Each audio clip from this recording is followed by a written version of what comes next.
അല്ല ഞാൻ പലപ്പോഴും പറഞ്ഞോളൂ എന്റെ അനുവാദം എന്റെ ഫോൺ പിടിച്ച് വാങ്ങരുതെന്ന്.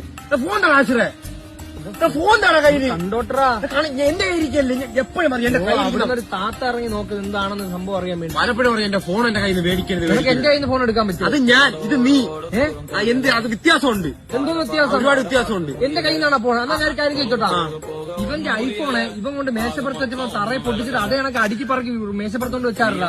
ഇവനാണ്ടാ ഇപ്പഴെങ്കിലും നീ അറിഞ്ഞല്ല നിന്റെ ഐഫോൺ പൊട്ടിച്ചതാ ഇവനെ. എങ്കിൽ അവൻ ഇവന്റെ കാറിൽ ഒരേ ഒരു നാറ്റമുള്ള കാറിനകത്തിരുന്ന പെർഫ്യൂം എടുത്തോണ്ട് പോയാറാ.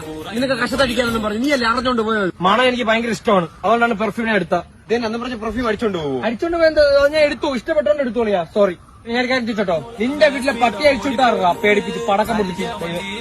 അത് എനിക്ക് പേടിയാ പട്ടിയെ, അതുകൊണ്ടാണ് ഞാൻ നിന്റെ തങ്കുക്കുട്ട് എവിടെയായിരുന്നു ഇത്ര നാള്? തങ്കുക്കുട്ടിനെ അയച്ചുവിട്ട് ഇവനെ. എങ്കിൽ നിന്റെ വീട്ടിലെ രാത്രി ഒന്നും വന്ന് കല്ലെറിയുന്ന കയറി ആര് വീട്ടിലെ ഗേറ്റില് ആര് ഇവനാണോ എന്നറിയുന്ന എന്ത് അതിന് കുഴപ്പമില്ലേ? അല്ലയാ അത് നിന്റെ വീട്ടിലെ ഗേറ്റ് ഇങ്ങനെ മുഴങ്ങ, അത് കേൾക്കാൻ വേണ്ടി ഇരുന്നേ. സോറി. അത് ഞാൻ അവന്റെ വീടാ. വേറെ എത്ര വീട് കിടക്കുന്നു? നിന്റെ വീട്ടിൽ രാവിലെ ഇരിക്കുന്ന പാല് ചരിച്ചളയുന്നായിരുന്നു ആര് ഇവൻ അച്ഛയിലിരുന്ന് ഉടുപ്പെടുത്തോണ്ട് പോകണമായിരുന്നു. നിന്റെ പുതിയ ഉടുപ്പുകളാണ് കഴുകി ഉണക്കായിടുമ്പോ അത് എടുത്തോണ്ട് പോണത്. അത് കണക്ക് എന്നെ പിറ്റേ ദിവസം അവിടുത്തെ വീട്ടിൽ വരുന്നുണ്ടോ ഇല്ലേ?